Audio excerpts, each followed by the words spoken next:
अथ पूतनाष्टकम्। अव्याधजोऽङ्घ्रिमणिमांस्तव जान्वथोरु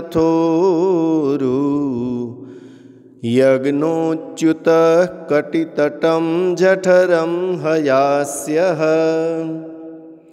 हृत्केशवस्त्वदुर ईश इनस्तु कण्ठम् विष्णुर्भुजं मुखमुरुक्रम ईश्वरः कम् चक्र्यग्रतः सह गदो हरिरस्तु पश्चाद् त्वत्पार्श्वयोर्धनुरसी मधुहाजनश्च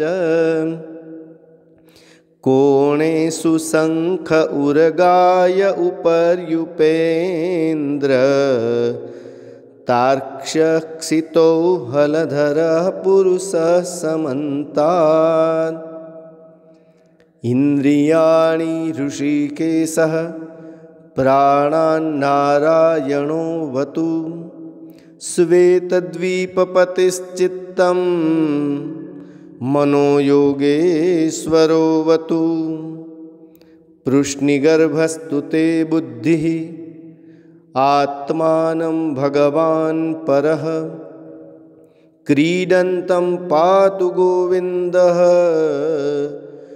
शयानं पातु माधवः व्रजन्तमव्याद्वैकुण्ठः आसीनं त्वां श्रियः पतिः भुञ्जानं यज्ञभुक् पातु सर्वग्रहभयङ्करः डाकिन्यो यातु धान्यश्च कुष्माण्डायैर्भकग्रहाः भूतप्रेतपिशाचाश्च यक्षरक्षो विनायकाः कोटरा रेवती ज्येष्ठा पूतना मातृकादयः उन्मादा ये यपस्मारा देहप्राणेन्द्रियद्रुहः स्वप्नदृष्टा महोत्पाता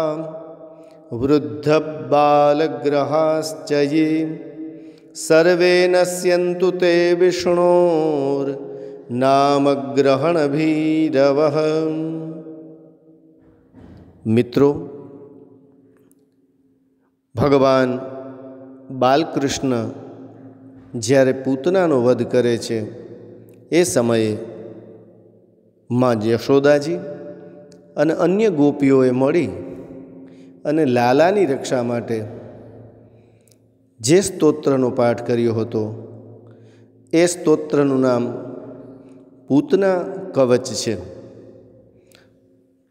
પૂતનાષ્ટક, બાલરક્ષા કવચ, બાલરક્ષા સ્તોત્ર એવા અનેક નામોથી આ 8 શ્લોકની સ્તુતિને કહેવામાં આવે છે। તો કોઈ પણ વ્યક્તિના બાળકની અંદર અનિષ્ટની આશંકા હોય કે કોઈની નજર લાગી ગઈ હોય, બાળક છે એ બીમાર રહેતું હોય, તો આ સ્તોત્રનો પાઠ કરવાથી બાળકની રક્ષા થાય છે અને બાળક છે એ નિરોગી બને છે। તો ભવિષ્યમાં કોઈ બાળક છે એ બીમાર થાય અને એને દવાથી સારું ન થતું હોય તો આ સ્તોત્રનો પાઠ કરવાથી લાભ થશે એવી સારી ભાવના સાથે આ સ્તોત્ર ગાયું છે।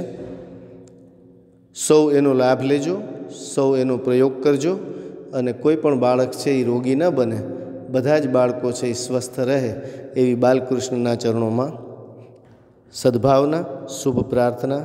સૌને જય શ્રી કૃષ્ણ।